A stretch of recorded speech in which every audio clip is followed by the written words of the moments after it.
Assalamualaikum student. I hope you all are fine. I'm your teacher Nayam and we have a class of physics. And student, today topic is about the speed time graph. As you know, we already studied about there are the two type of the speed time graph. That is, one is showing us the magnitude of the acceleration, and the another one is the area under speed time graph represent the distance travel. So we already studied about the magnitude of acceleration, that one graph. And now in this lecture I told you about the area under speed time graph represent the distance travel. As we study about the speed time graph, so first of all, what is speed and what is the equation of the speed? So speed is defined as speed is equal to distance by time. That is, distance shown by speed is shown by v and distance is shown by s and time is shown by t. So the equation of the speed is v is equal to delta s by delta t. So as we find out in this graph, in this speed time graph, we see that we find out the distance travel. What is the distance travel? As we find out the distance travel, so what will we do? We multiply the time on both sides and we get what? Distance is equal to speed multiplied by time.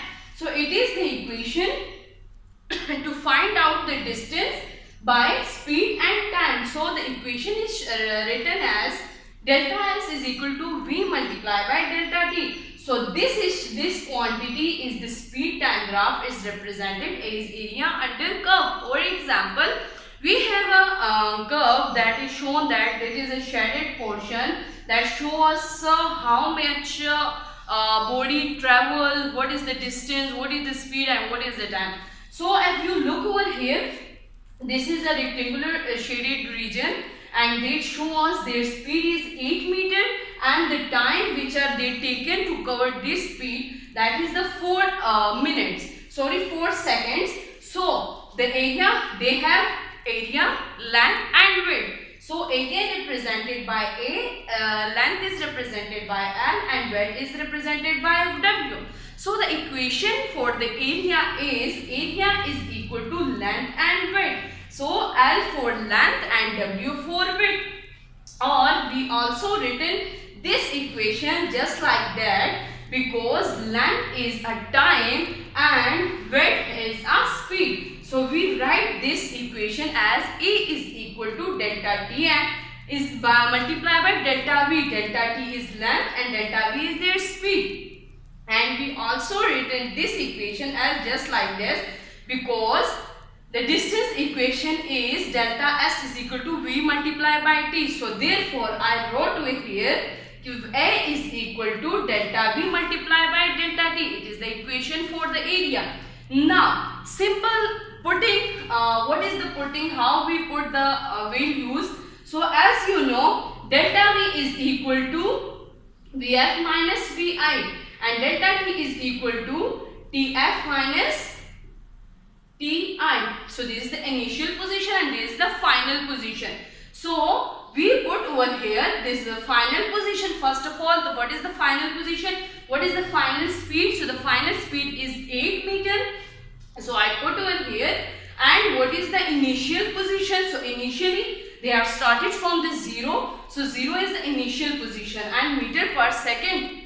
Now I put what? The temperature, the time. So what is the time? Their final time is 4 seconds and their initial time is 0. So if I minus this from 8 from 0, so 8 is come and if I minus 4 for 0, so 4 is come. Now multiply 8 4, so what is coming? The 32. The answer of this equation, this cube rectangular is 32 meters. So this is the distance. The quantity is represented its actual distance the body travel. So what is how much the body they are travel? They are 32 meter distance they are traveled. Now if we want to calculate the half, that is the triangle of that rectangular shaded portion of the speed time graph. So you look over here I take a half of this triangular, this rectangular that we call this is the triangle of this graph. So the area, so what will be happen now? If you look over here, we take a half of the length, because why? So how we write this? Area is equal to half of the length and width. So L is for stand for the length and W is stand for the width. So I write over here A is equal to half of their speed and what is and the time. So what is the equation? Now putting values, A is equal to half, that is the first is the final position, final speed of that object, and this is the initial speed of that object. This is the final time of that object and this is the initial time of that object. As second will be cancelled out and the answer is 16 meter. So the triangular shaded region has 16 meter distance. So student, it's by this graph I explain you how we find out the distance traveled by using the speed time graph. So I hope student you will understand by this topic. Allah Hafiz. Take care of yourself.